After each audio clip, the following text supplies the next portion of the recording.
everyone. Can I get everybody's attention, please? I think I'm going to go ahead and start. I mean, it's about 3 minutes to the official time when I'm supposed to start, but I think I'll just go ahead. I've been sitting down here for a while, so I think I'll just go ahead. I wasn't sure there was someone going to introduce me, so I went outside to ask if there was someone going to do that, and they said they don't know, so I'm just going to go ahead and start. I mean, the talk is long, so I think I could use with the 3 extra minutes that I'm going to get from starting a little bit early. Okay. So my name is Tokunbo Makanju. I'm the assistant dean. Sir, microphone. Is it is it okay now?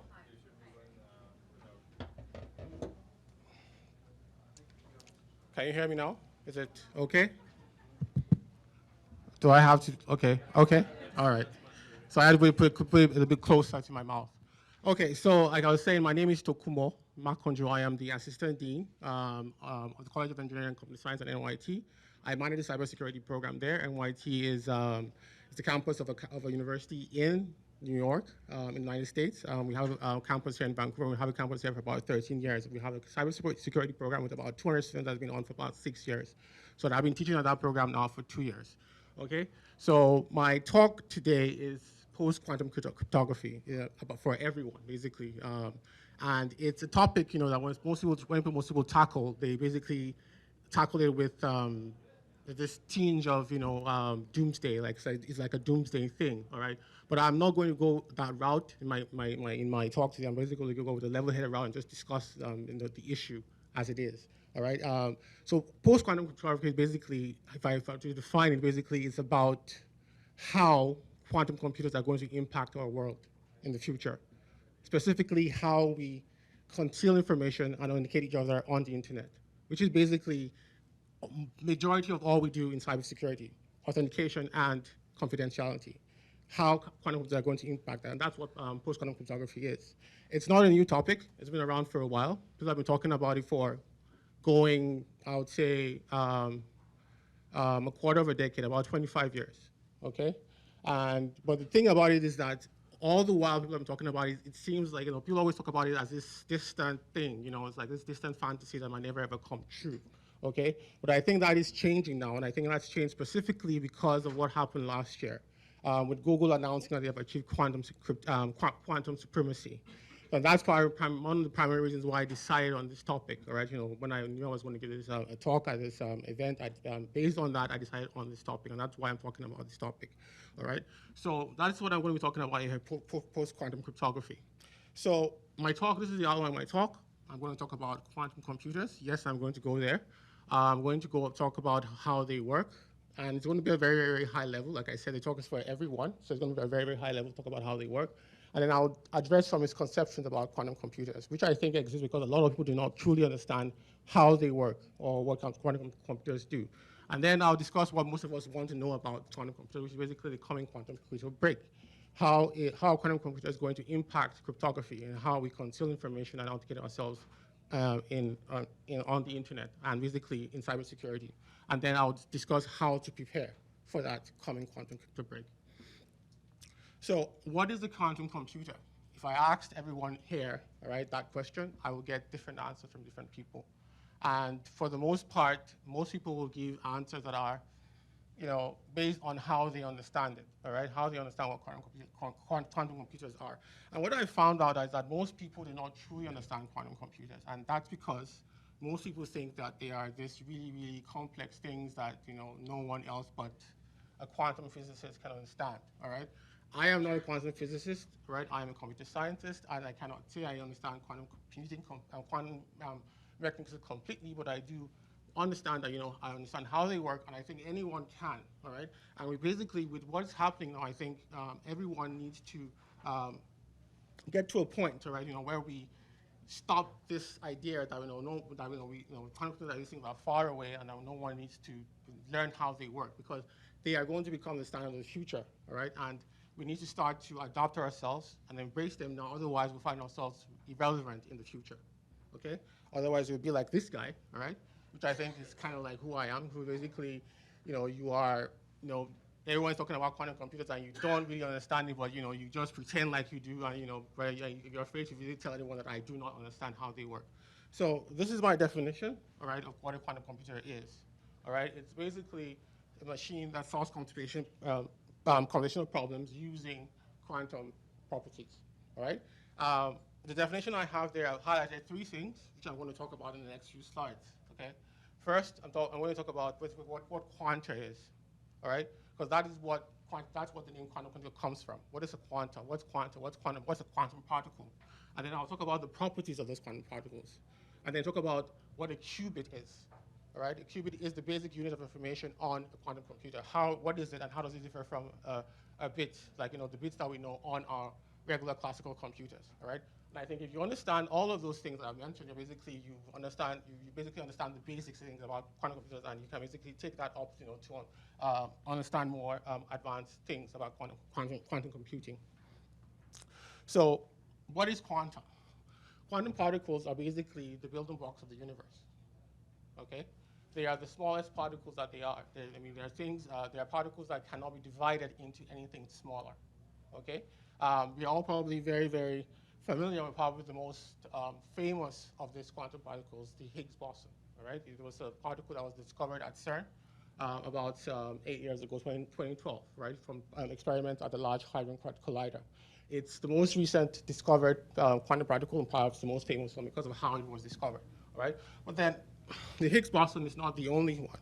All right, there are several particles. There are 12 of them, to be precise, in the standard model. All right, there are several models of that people use to group all the quantum particles together, but the standard model basically has 12 of them, and they're divided into two major classes: fermions and bosons. All right, so the Higgs boson is called the boson. Higgs is called the boson because it belongs to the class boson. All right, and I think in this model, like I said, there are 12. There is actually one that's missing from the standard model, which is not here, which is a gravitron. All right, it's still a theoretical particle. They have not yet found out whether it actually exists or not. All right, but it's theoretical, and it's the 13th particle that that belongs to the standard model. All right, so going through all of these particles is way beyond the scope of this talk. It's way beyond my expertise. I'm not the particle physicist. All right, but I just thought I would show you guys the scope of what quanta is. All right, so that's why I put it up there. But for understanding quantum computers as they work today, right, we probably only need to understand two of those particles, right? You need to understand the electrons and photons. Basically, those are the two particles that are usually used on most modern quantum computers as we have them today. Okay, so going forward, if anyone was to ask you, right, what a qubit is physically, okay? If anybody asks what a qubit is physically, you can tell them that it is a quantum particle. Qubits are basically just that, physically, quantum particles. So the qubit is the particle itself. So you use the properties of that particle to do your calculations and computations. So the particle itself is the qubit, the physical representation of the qubit. So moving on to quantum properties, okay? So quantum properties basically how will I say, you define that as the behavior of anything that is, of all quantum particles or anything that's in a quantum state, okay? And the funny thing about those properties or behaviors is that they are basically counterintuitive, all right? They basically go against every single thing that we know to be true or real in our world. And most people might think that, it's funny, like, how is this possible? Because it just doesn't make any sense. How can something be two things at the same time? That is true in the world of quantum mechanics, all right, with quantum properties. You can have something that has having two values at the same time, or being in two places at the same time, or perhaps walking through a physical barrier that it's not supposed to walk through. All of that is possible in the quantum world. It's like the phantom zone. Basically, it's a phantom zone. Okay, and if I'm to summarize, all right, I would say basically how do I summarize? Quantum behavior. I would say basically it comes out from the fact that in the quantum space, quantum states, there's no determinism. Nothing is definite. All right, everything is a probability. Okay, that is basically how the best way to define what the quantum states are. Basically, nothing is real, nothing is definite, nothing is exact. Everything is basically a probability. All right, and that definition basically is something that, that I think most quantum physicists have accepted today, but back when people started studying quantum physics, it was something that a lot of the bright minds of the day, like Albert Einstein, did not agree with. Basically, he didn't agree with that idea, and basically said that led him to say that that he doesn't believe that that's correct interpretation because he doesn't think that God plays dice with the universe. Okay, so I'm going to move forward now.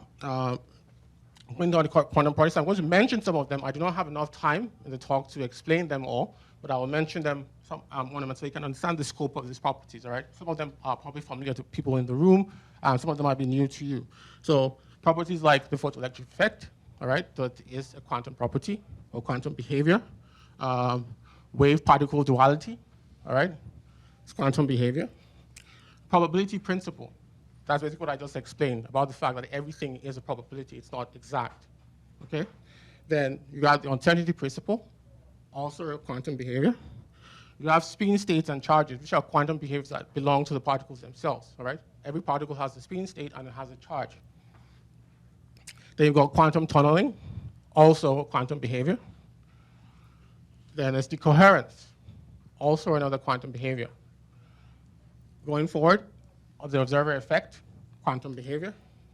So no cloning theorem, also another quantum behavior. And then there's superposition, and then entanglement. So the scope is very, very large. And to understand quantum computers, basically you need to understand all of these properties fully. But I do not have time to go through all of them.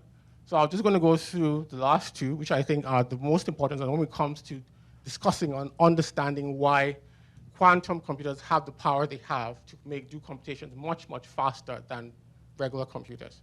Basically, that comes from superposition and entanglement, all right?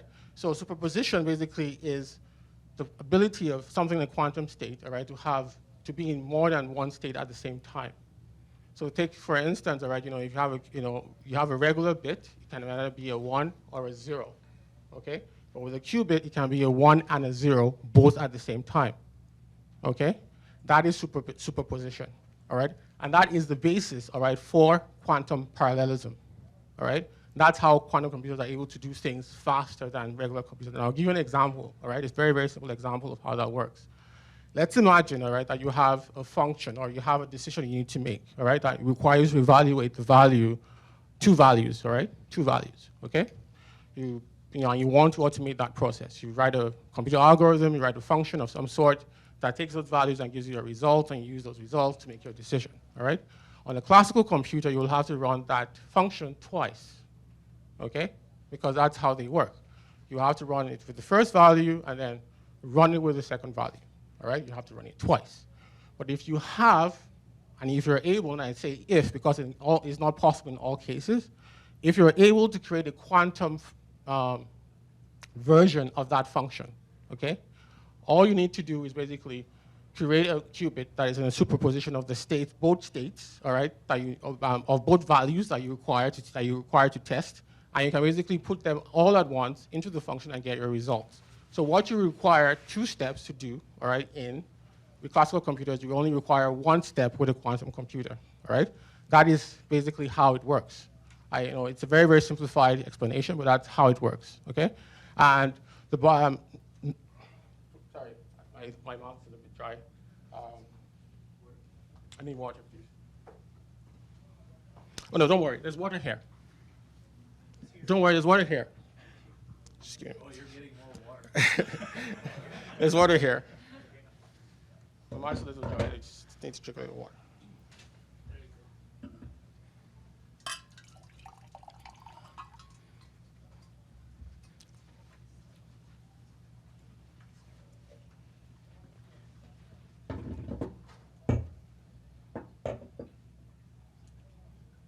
So where was I? I was talking about entanglement, all right? So the problem, all right, is that a single qubit can only be in the superposition of 2 states maximum, all right? And that does not give you much of a speed up. No, the best you can get is 50% speed up from that, all right?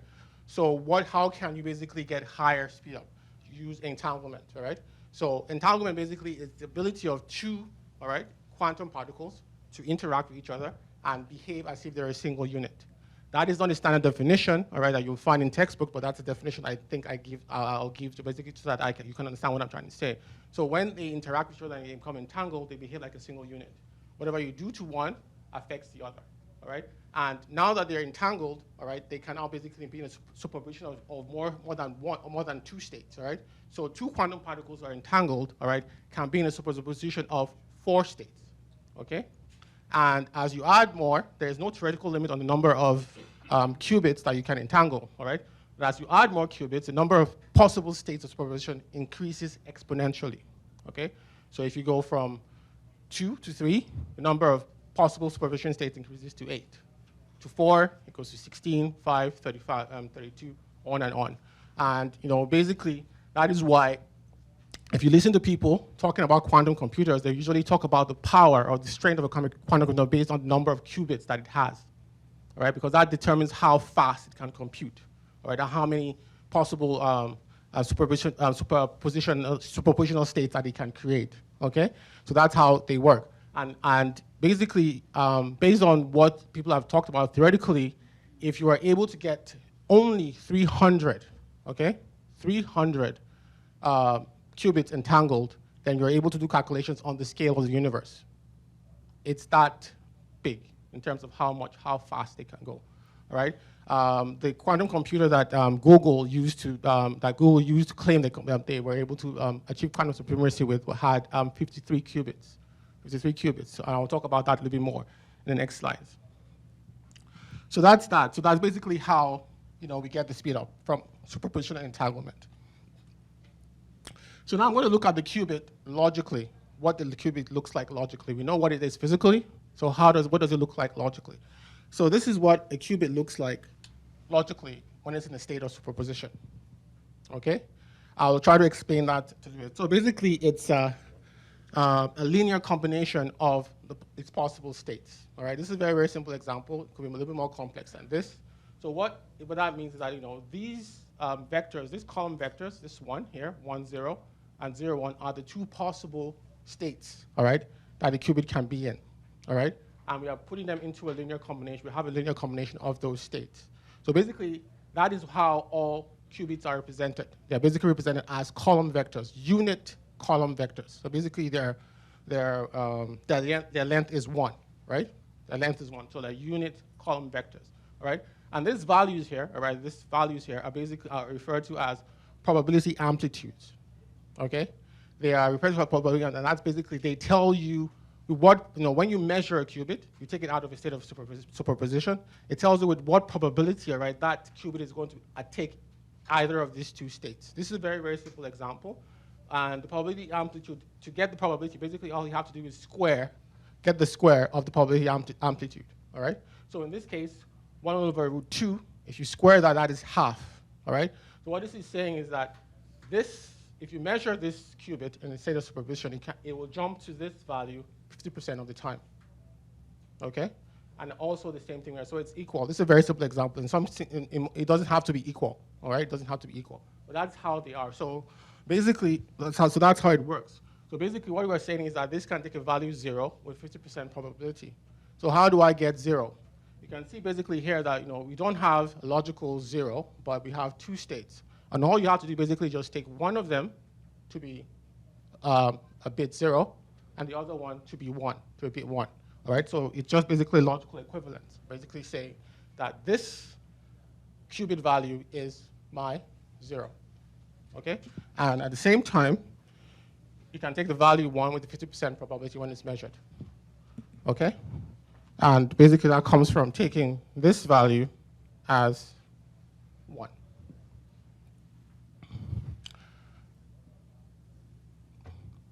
Are there any questions from anybody? Or maybe after the talk. All right, so I'm going to move on. So now I'm going to talk about quantum supremacy, all right? So this is basically, like I said, my motivation for giving this talk, the fact that Google said they had achieved quantum supremacy last year. What does quantum supremacy mean? Quantum supremacy comes from the fact that for the last 20 years, because quantum computers have been built for the last 20 years, at least that we know, public knowledge of, Most of them have been very, very weak. They're not very strong. And for the most part, they can actually be simulated on a classical computer. They're not powerful enough. They're not really very, very strong. So people came up with the term quantum supremacy to refer to that point in time when someone is able to create a quantum computer that is so powerful, all right, that it cannot be simulated on any classical computer. That what it's done is so powerful that it cannot be simulated on a quantum computer. And basically, that is what Google claimed to have achieved. And I think it's a pivotal point in the development of quantum computers, all right? What we have here basically is a diagram of the computer that was used by Google to achieve that, right? It's a lot bigger than that, all right? The name of the computer is Sycamore, all right? It's a lot bigger than what we see here. This is just the core of it, all right? This is what houses the microchip that runs the computer. Basically, it keeps it cools it and keeps it close to zero, absolute zero. Keeps it very close to absolute zero, all right? The rest of the computer is all around it, but that's just the core of it, all right? This computer, according to what Google said, was able to complete in 200 seconds, all right? A task that would have taken a classical computer 1,000 years to finish. And that was their claim. And there's basically no way you can simulate that on any classical computer, no matter how fast it is, okay? So that's what their claim is, all right? And they claim to have done that with 53 qubits, all right? So I'll put that into perspective. Everyone predicted, all right, that the quantum supremacy will occur with anything between 49 and 72 qubits. So they're within range, basically, all right?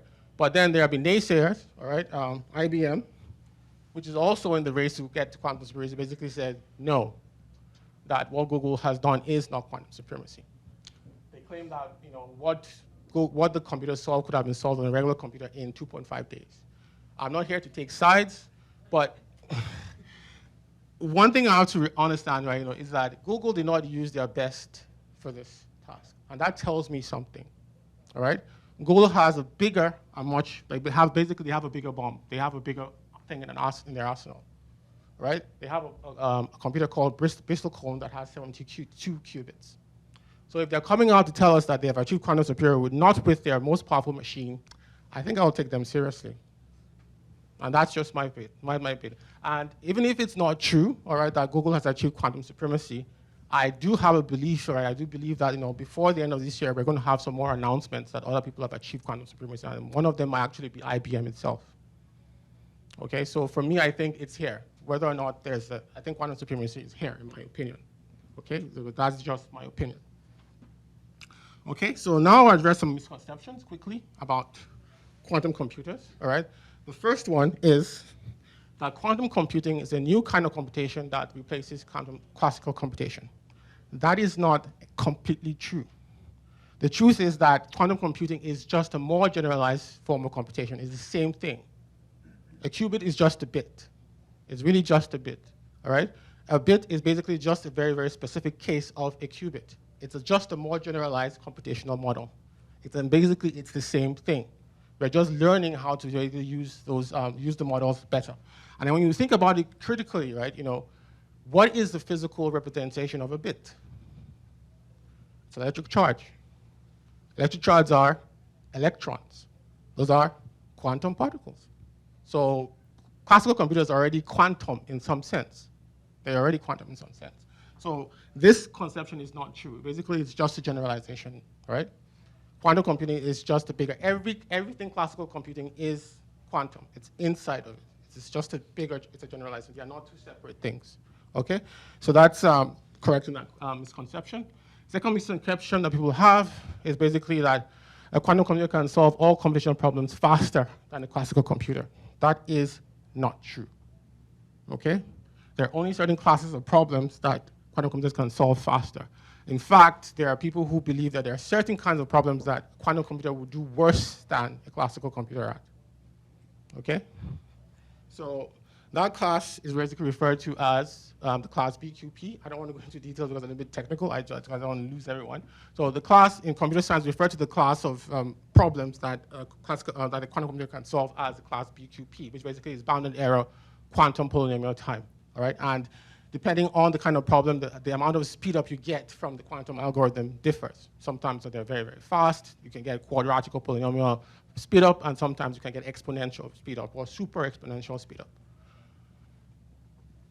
So the coming quantum crypto break. So now I've discussed quantum computers, how they work. I'm talking about quantum supremacy. What is a coming quantum crypto break? So basically today, all right, we use cryptographic algorithms, all right, for several things, all right? You know, and in cybersecurity, no matter what kind of solution you're using, if you examine it in detail, all right, there's a great chance that, you know, that cryptography is playing some role somewhere in there. And as of today, there are basically two types, major classifications that we can put cryptographic algorithms into. They're either asymmetric or public key cryptographic systems or symmetric systems, all right? Both of them are protected simply because we believe that they have keys, all right, that are large enough to protect them. So the keys, the size of the key represents the amount of effort that someone who tries to break or to guess what that key value is, all right, by basically just random guess, how much effort they're going to have to put into the task at hand, okay? And so we are confident, all right, in their protection based simply just on that.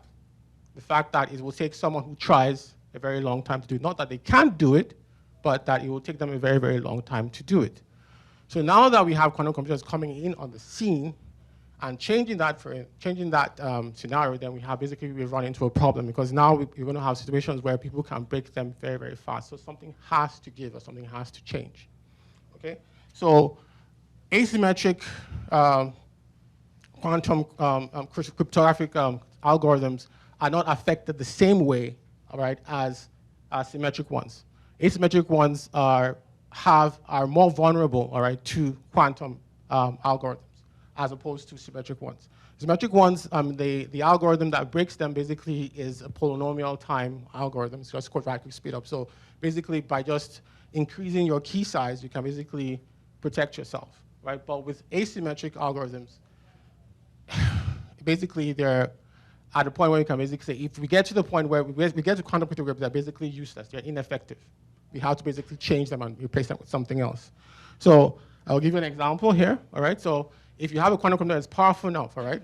RSA is the most popular asymmetric algorithm that is in use in the world today.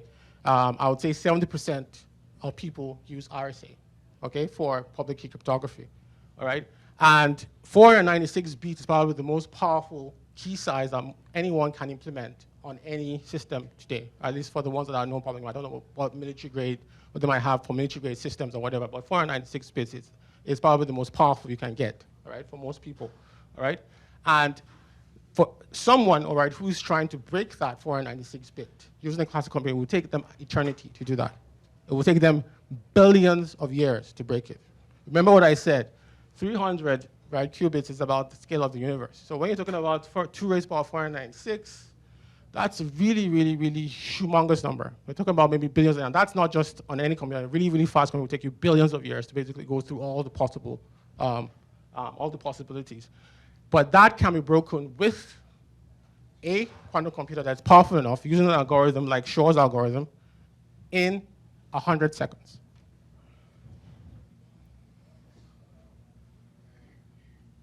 If it's powerful enough, it will break it in 100 seconds. That is how bad it is, okay? So going forward, talking about symmetric algorithms, like I said, the speed up is not as much, right? But they are not spared. And the easiest way to basically fix the problem with symmetric algorithms is just to double your key size. So if you're using something like AES, which I think is the most popular symmetric algorithm, most people are going to be using 128 bits. Basically, what this is saying is that your strength has been reduced to 64 bits. It's like you are using a 64-bit key, all right, with a quantum computer, all right? So if you want to basically maintain your level of protection, you have to basically double. So you have to go to 256 bits key to maintain your level of security. So the biggest problem, I mean, symmetric encryption, there's not really a problem. It's just a matter of changing your key size, but the biggest problem is with public key cryptography. Is elliptical curve as badly affected? Yes, it's as badly affected, all of them. So basically, all public key cryptography systems that depend on elliptical curve algorithms, discrete logarithms, and integer factorization, they're all affected. They're all affected. So the big question now is, when is this going to happen? Remember, I highlighted in red there, I said, if it's powerful enough. It just basically doesn't mean any quantum computer can do that, if it's powerful enough. So the question now is, when is that going to happen? Well, it depends on who you're talking to. If you're talking to this guy, he will tell you something different, all right? He will tell you it's happened already, right? As much as, this is a joke, all right, it's actually possible that we must consider, okay? I'll just give you an example. Like, if you were a nation state, a huge corporation, and you're spending billions of dollars on research, right, into quantum computing, and you did achieve that, you're able to build a quantum computer that's powerful enough to break these crypto systems, as we're saying they can. Would you go out and tell everyone, or would you try to keep it a secret for as long as you could? You will try to keep it a secret for as long as possible while you can get the advantage out of it, all right? So we have to actually consider that is a possibility, even though it's just speculation, all right? But the truth is that no one knows, okay? No one knows when the break is going to happen. But we can try to make guesses based on information we have, make guesses about when it's going to happen. So with quantum supremacy achieved, it's only the question is that, okay, when are computers become powerful enough? How soon are we going to get there, all right? But the question is, like I remember I told you, all right, this power of a quantum computer is measured by how many qubits it has, all right? So basically the first question we need to ask ourselves is, how many qubits do we need to break a 496-bit key, all right? So there's actually a formula for doing that, all right? The formula basically says if you have n bits in your key, all right? N bits in your key, you require 2n plus 3 qubits to break the key, all right? So if you have a 248-bit RSA key, you need 4,099 qubits. All right? That's a far away from 53. Google's computer is 53 qubits. That's a far way off, all right? To break a 496 RSA key, you need 895 qubits. Okay? So the question is, we are now at roughly 72, right, thereabout qubits. How long is it going to take us to get to 4,099 qubits? In the days of classical computers, we had a easy way of predicting that. Anybody guess what that law is? Moore's law, right? So I had but then does Moore's law hold for quantum computers? I do not know. I don't think that is the case. If you look at this graph here, right, it's basically showing you that basically we are getting to the end of Moore's law, okay? Moore's law is starting to slow down. All right, we're not getting the same kind of speed up that performance and speed ups that we've been getting in the past, according to Moore's law. It's starting to slow down, and the prediction basically is that we're going to have a period of stagnation for a while, all right, when people are trying to sort out how quantum computers work. Now, at some point in the future, we're going to hit a singularity where we're going to start to get exponential growth, all right, with quantum computers, which is similar to the kind of growth that we had with Moore's law, and perhaps even faster. But what is this law, what is this speed going to look like? I have found two people who have tried to make a guess at that, all right? And I don't know who is going to win, but as far as I'm concerned, both people are saying the same thing. I don't know whether the communities are going to adopt either law in the future, like if we adopted Moore's law, but there are two competing viewpoints. But for me, the two viewpoints are exactly the same. One is Rose's law, all right? It's coming from Geordie Rose, which is CTO at D-Wave. D-Wave is the quantum computer that is here in Vancouver. We all know that. So this is his statement on what he thinks is going to happen, all right? And there's also Nevin's law, all right, which is from a guy who works on quantum computers at Google. He's a research scientist at Google. If you look at both statements, they seem to be different, but as far as I'm concerned, they're saying the same thing. What they're basically saying is that we're going to see twice the speed of Moore's law, okay? We're going to see twice the speed of Moore's law, okay? So if we look at this graph, all right, this basically showing us, all right, how quantum computers have been improving since the first ones came out in the late 90s, okay? Going up to today with Sycamore, all right, Bristol Cone, 72-qubit Google computer, all right, and then there's another one that was supposed to come out in 2019. I don't know if it actually did, from a company in Silicon Valley called Rigetti. They said they were going to get about 128 bits, all right, on their own quantum computer, all right? So you can see that, the exponential curve has already started, somewhat speaking, all right? So if we were to take either Rose's law or Nevin's law to be true, all right, and that we're going to get this twice the speed of Moore's law, then by my calculation, in 7 years we should have a computer that can break 496 bits RSA key in 7 years from now. That is if this is true, and that's a very, very short period of time. 7 years from now. So moving forward, so still going back to the question, when? The answer is still no one knows. So basically the answer is still in the quantum state. It's still in the quantum state. It's actually no one knows. There's still so many, I can do the calculations and say as in 7 years, but that doesn't say anything exactly, right? It just gives me a possibility. I don't know. There are so many factors that are at play, all right? It can actually happen sooner, or maybe later, or perhaps it might never ever happen. Maybe at some point they're going to hit a brick wall in their research and no one can go beyond 1,000 qubits or something. I don't know that. I cannot predict that. So basically the truth is that still is no one knows. The best we can do is come up with scenarios and then assign probabilities to them, all right? And basically for me, there are only 4 scenarios, okay? 4 scenarios. Basically, the first scenario is it's already happened. Okay? I think that's maybe a probability of 15%. Scenario to happen in 2 to 5 years, maybe that's a 30% probability. In the next 10 years, that's the highest probability, 50%, that it will happen in the next 10 years. It will never happen, 5%. Okay? That's just my feeling. Okay? You can assign your own probabilities to those because those are the possibilities. Those are basically the 4 scenarios that can happen. You can assign your own probability, but that's mine. So I am banking on the fact that it probably happen within the next 10 years. No matter what happens, within the next 10 years, it will happen. Okay? So going back to when, the question is, so we know it's probably going to happen. The question now is, who wants to wait until it happens? I don't think anyone wants to.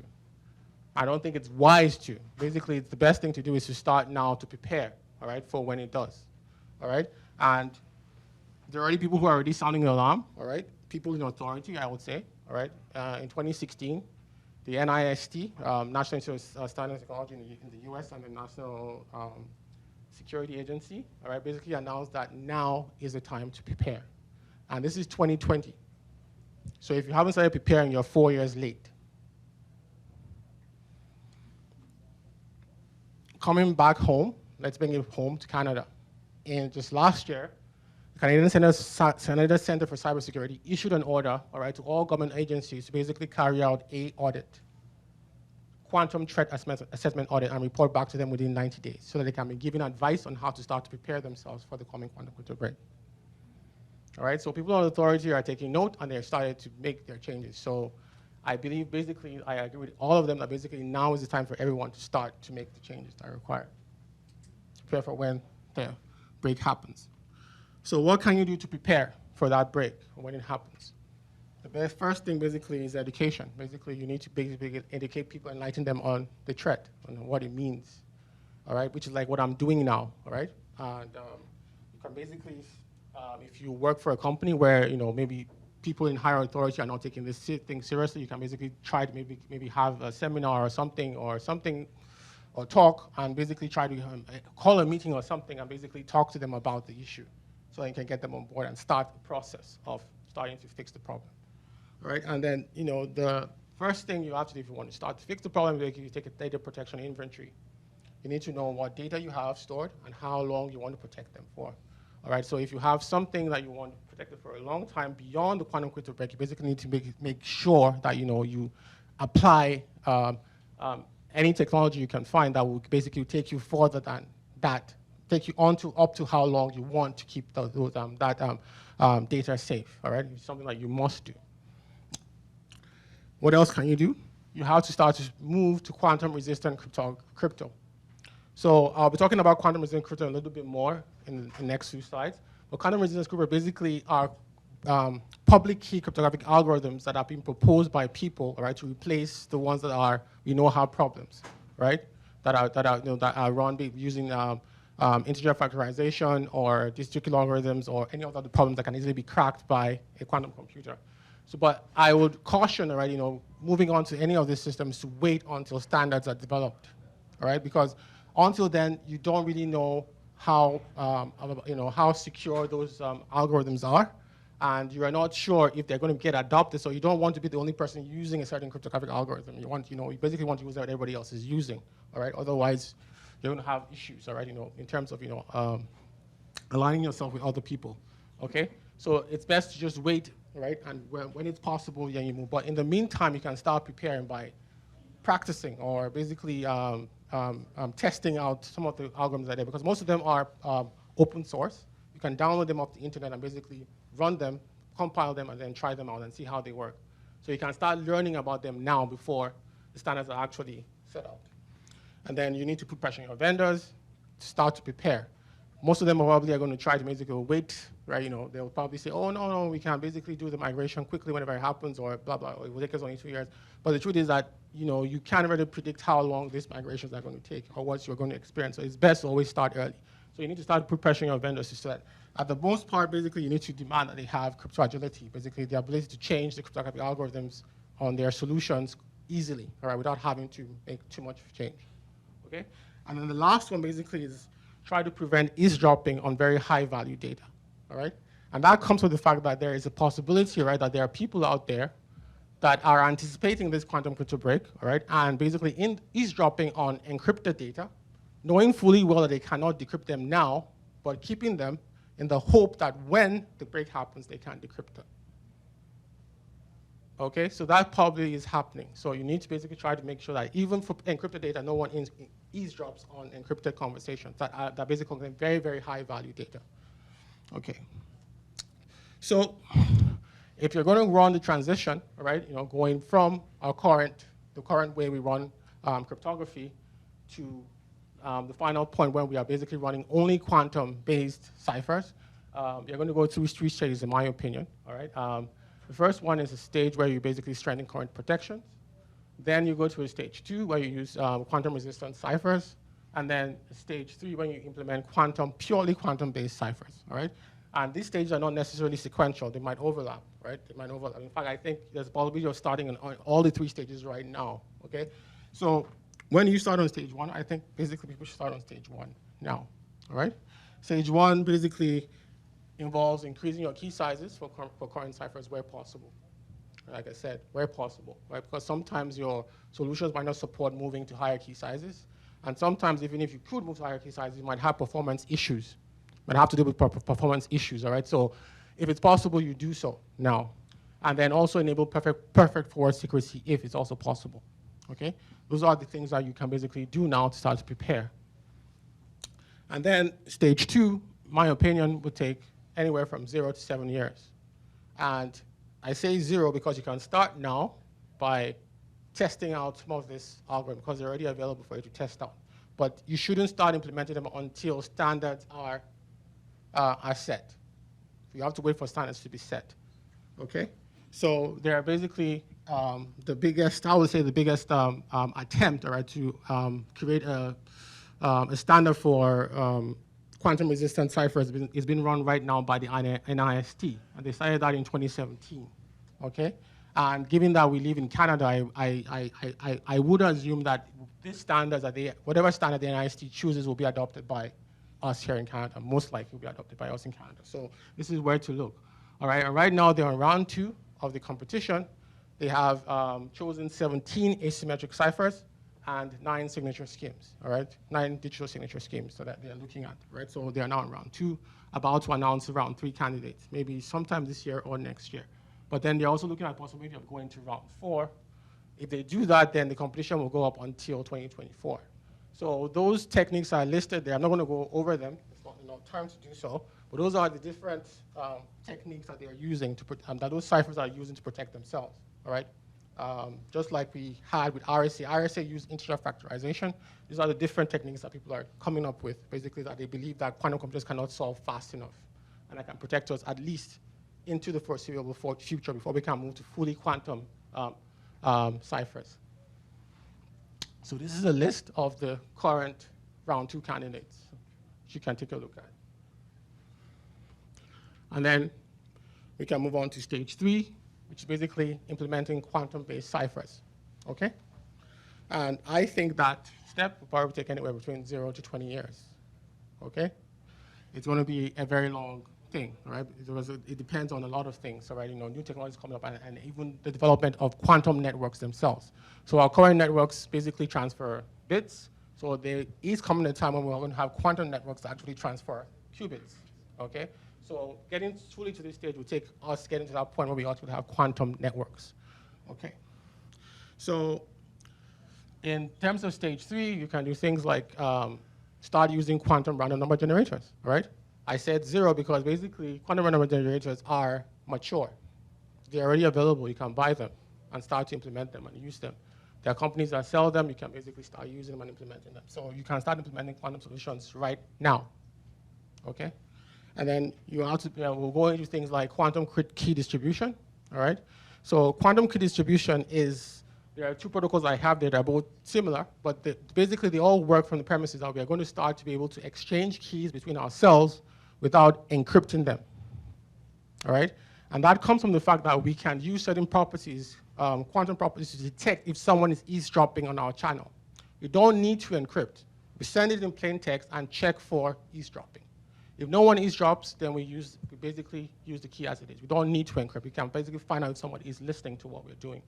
That's basically what quantum computation works on, right? That's the whole idea. You don't need to encrypt to exchange it. You just basically check for eavesdropping. And then you have going to things like quantum public key cryptography. You will have something called CAX 3-stage protocol, all right? Which the promise there is one where we no longer have to exchange keys. Everyone keeps a private key.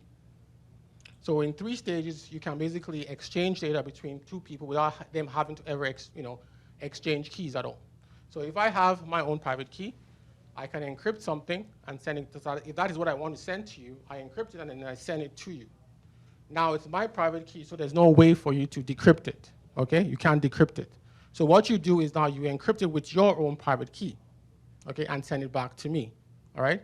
Now because it's quantum encryption, I can decrypt what you sent to me, all right, even though your encryption is on top, all right, and basically remove my own encryption from it and leave only your own encryption on what is left.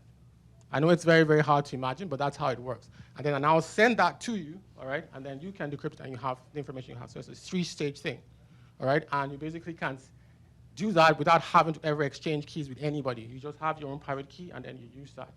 All right? So that's the promise, all right, that quantum cryptography claims to be able to achieve at some point in the future. And then we can have something what we refer to as quantum perfect privacy, which is a stage where we basically have fully homomorphic encryption, all right, implemented with quantum techniques. So we have quantum homomorphic encryption that basically allows you to store your data in the cloud and never ever have to decrypt it. All right? You store the data in the cloud, and you can basically do any kind of computation you want on it, and you don't have to decrypt. Only when you want the results, you bring it to your site, and then you decrypt it at your site. So that's basically quantum perfect privacy, where you do never ever have to decrypt your data ever again. Encrypt it and send it to cloud, and it remains there, and you can basically do anything you want with it without having to decrypt it. That's quantum perfect privacy. So that's it, all right? That's basically the 3 stages of the migration, I think. So that brings me to the end of my talk, basically, all right? There are 2 books here that I'm recommending as reading for everyone. Some of the material that I've given in this talk come from these 2 books. There are books that I've read myself, and I think they are books that anyone can read and understand. They basically cover everything I covered in this talk, but just all the differences with just how I say emphasis, what they emphasize. The first one emphasizes the first part of my talk, where I talk about quantum computers and how they work, while the other one focuses more on the cryptography side of things. Okay, so really good books, and I recommend them to anyone who's interested in digging more into this topic. So that's the end of my talk, and I'll take any questions at this point. Am I on time? Right on time, 2:30.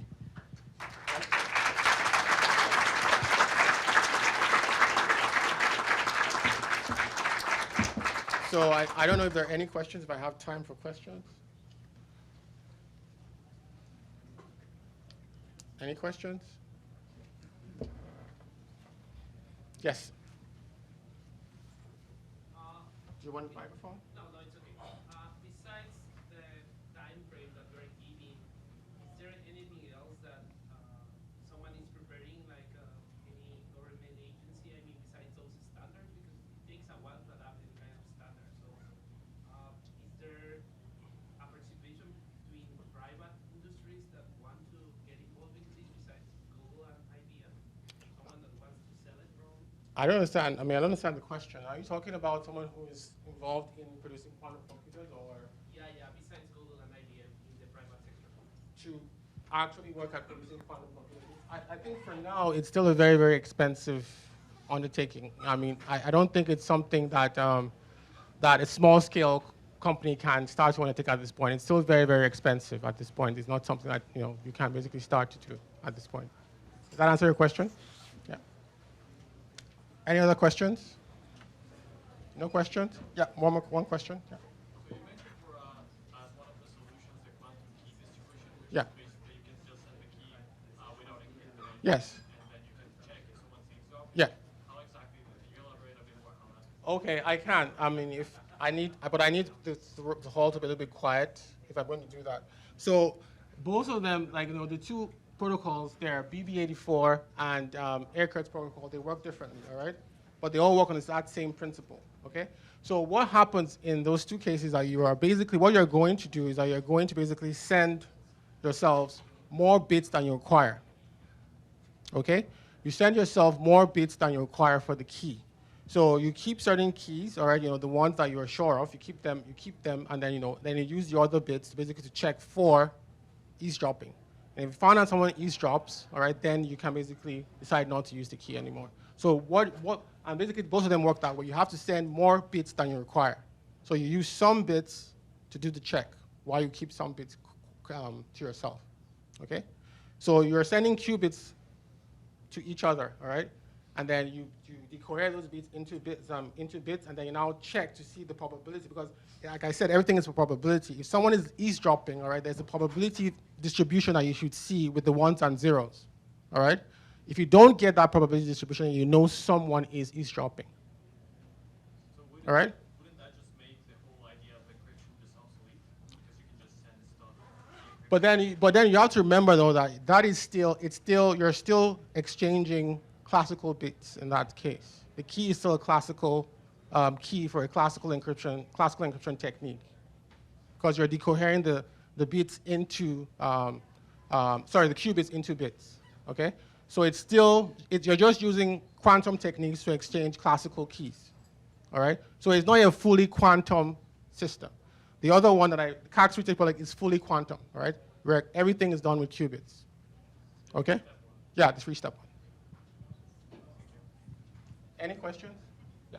Going back to the question that was just now, does that mean that some of the qubits, the additional qubits used for detecting eavesdropping, does that mean that those are getting, potentially their states are changing? No, because at the time you're doing the check, you've already measured them, so they are not going to change anymore. They are now bits. When you're doing the check, they are bits. They're no longer qubits because you've measured them, so they're no longer qubits. Yeah. So they can't change at that point.